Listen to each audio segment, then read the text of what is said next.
Ijo, Jojo, Jojo,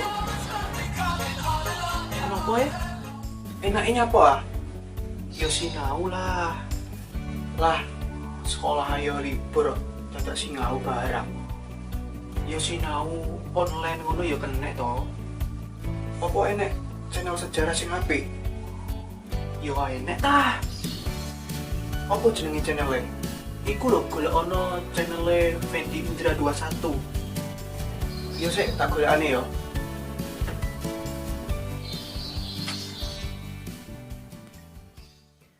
Assalamualaikum warahmatullahi wabarakatuh. Pada kali ini saya akan membahas mengenai peradaban India. Sebelum kita membahas ke pembahasan berikutnya, peradaban itu apa sih? Intinya, peradaban itu adalah semua hasil yang dihasilkan oleh manusia, misalnya tradisi, kebudayaan, teknologi, dan sebagainya. Kita bahas dulu di kondisi lingkungan India. India merupakan pusat peradaban kuno yang terletak di Asia bagian selatan.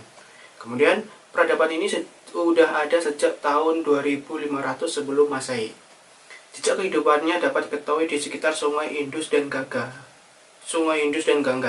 Soalnya kita tahu kayak di materi prasejarah, ketika dekat sungai itu pasti banyak kehidupan atau sumber makanan. Maka dari itu peradaban yang ada di Hindia ini juga lokasinya berdekatan dengan sungai yang terbesar di India, salah satunya Indus dan Gangga. Secara geografis, India terisolasi dari dunia luar.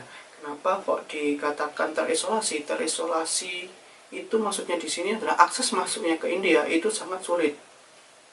Kenapa kok sangat sulit? Karena di bagian utara dibatasi dengan pegunungan Himalaya dan Hindukush. Pegunungan Himalaya itu bukan cuma gunung satu ya, tapi deretan gunung-gunung. Maka dari itu masuknya akses ke India itu sulit. Dan di bagian selatan itu sudah perbatasan dengan laut lepas. Ini bagian utara berbatasan dengan pegunungan Himalaya dan Hindukush. Kemudian bagian selatan berbatasan langsung dengan Samudra Hindia. Wilayah kuno India dibagi menjadi dua bagian. Yang pertama adalah bagian utara dan bagian selatan nantinya ya. Tapi di bagian utara itu daerahnya subur. Kenapa kalau subur? Karena ini dilalui oleh Sungai Indus, Gangga, Yamuna, dan Brahmaputra. Maka dari itu ketika banyak sungai, pasti di lokasi sekitar sungai itu pasti subur. Kemudian begitu sebaliknya, India bagian selatan itu daerahnya tandus dan kering. Dan bagian utara dan selatan di India dipisahkan dengan pegunungan Widya. Selanjutnya, di antara pegunungan Himalaya dan Hindukush terdapat celah Khyber atau Khyber Pass. Jadi masuknya ke India bagian utara, sebelum masuk ke India itu harus melalui celah Khyber. Jadi yang saya katakan tadi, India itu kan terisolasi atau tertutup. Nah, masuknya itu aksesnya cuma di celah Khyber. Jadi pegunungan Hindukush dan pegunungan Himalaya, jadi tengah-tengahnya gitu. Baru masuk ke dalam India. Maka dari itu tadi yang saya katakan, India itu terisolasi karena secara geografisnya tertutup oleh gunung.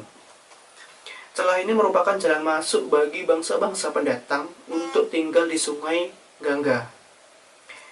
Kemudian tempat ini menjadi perkembangan akulturasi atau percampuran budaya antara budaya asing dan kebudayaan lokal. Selanjutnya, kehidupan pemerintahan dan hukum. Peradaban pertama yang berkembang di India adalah di sekitar Sungai Indus yang kini berada di wilayah Pakistan. Kemudian pada tahun 2500 sebelum Masehi, bangsa Dravida telah mengembangkan peradaban di lembah Sungai Indus. Bangsa Dravida itu adalah bangsa asli dari India. Mereka membangun kota Mohenjo-daro dan Harappa.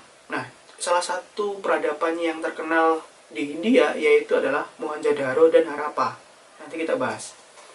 Namun pada tahun 1700 sebelum Masehi mengalami keruntuhan.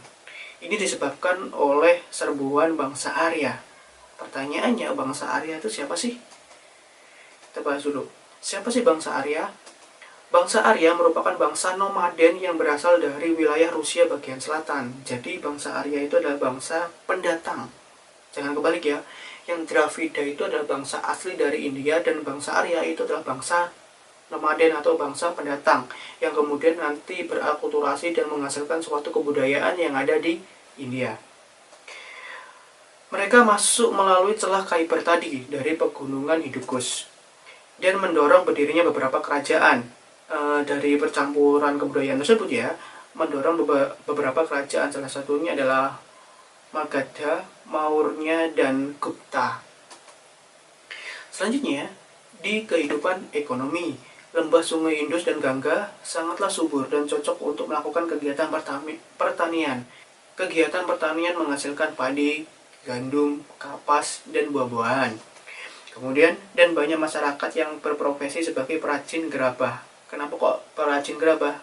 Yaitu karena banyak sungai-sungai di sekitarnya, maka dari itu pasti banyak lumpur yang endapan dari sungai itu ya dijadikan sebuah kerajinan, yaitu gerabah. Mereka mengekspor gandum dan kapas ke kawasan Teluk Persia.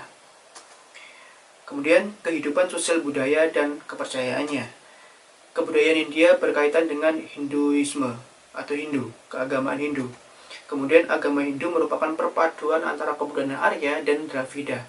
Jadi munculnya keagamaan Hindu itu adalah adanya percampuran kedua kebudayaan, yaitu Arya dan Dravida, dan menghasilkan sebuah kebudayaan dan nanti dijadikan sebuah kepercayaan yang ada di India itu sendiri.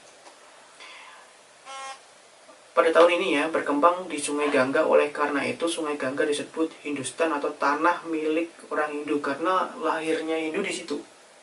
Kemudian sekaligus sebagai negeri bangsa Arya. Jadi bangsa Arya ini adalah bangsa pendatang, akan tapi mendominasi daerah India.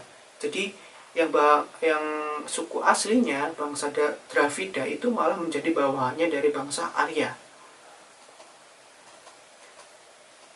Sebelum menganut Hindu ya, bangsa Arya itu memiliki kepercayaan terhadap dewa-dewa alam, misalnya Dewa Surya, Indra, Dewa Api, dan sebagainya. Setelah datangnya agama Hindu, kepercayaan tersebut berkurang. Yang tadinya percaya terhadap dewa-dewa alam, kemudian sekarang percaya terhadap dewa-dewa yang ada di keagamaan Hindu. Salah satunya adalah Dewa Brahma, Siwa, dan Wisnu. Pencapaian ilmu dan teknologi. Nah, ketika kita membahas peradaban, pasti yang ditanyakan adalah hasil. Nah, hasilnya seperti apa peradaban India kuno itu? Bangsa Dravida di Sungai Indus menghasilkan membangun kota Mohenjo-daro dan Harappa. Jadi hasilnya dari peradaban yang terkenal yaitu adalah kota Mohenjo-daro dan Harappa. Kedua kota tersebut ditata menurut sistem blok dengan jalan yang lurus dan lebar. Kemudian setiap kota dikelilingi tembok yang berupa dari batu bata. Kemudian kota tersebut dilengkapi dengan gedung pemerintahan, pasar, toko, gudang, pemandian umum, dan lain-lain. Setiap rumah memiliki halaman, sumur, dan kemudian juga kamar mandi sendiri. Di tahun 2000 sebelum Masehi tersebut sudah mengembangkan kota yang sangat maju. Mungkin bila kita dibandingkan dengan Indonesia, mungkin di Indonesia masih nomaden mungkin ya gitu. Kota ini dilengkapi dengan sanitasi atau pembuangan limbah pula ya. Nah, ini gambaran kotanya. Jadi jalan-jalannya itu tertata rapi kayak perumahan di sekarang ini. Bayangkan di tahun sebelum Masehi sudah ada tata kota yang sangat maju seperti ini. Bukannya itu luar biasa kan? Nah, gitu. Nah, ini beberapa pengaruh peradaban Indonesia terhadap Indonesia ya. Sejak awal Masehi, bangsa India telah menjalin hubungan dagang dengan Indonesia. Kemudian hingga saat ini pengaruh peradaban India masih terlihat dalam masyarakat Indonesia. Beberapa aspek kebudayaan India diadopsi oleh masyarakat Indonesia sebagai berikut, yaitu agama Hindu-Buddha. Di Indonesia kan ada agama Hindu-Buddha ya, itu pengaruh dari India. Itu penjelasannya. Kemudian kitab Ramayana dan Mahabharata itu pengaruhnya juga dari India. Selanjutnya, tulisan Pallava dan bahasa Sanskerta. Ini di Prasasti Upaya atau di Kerajaan Kutai.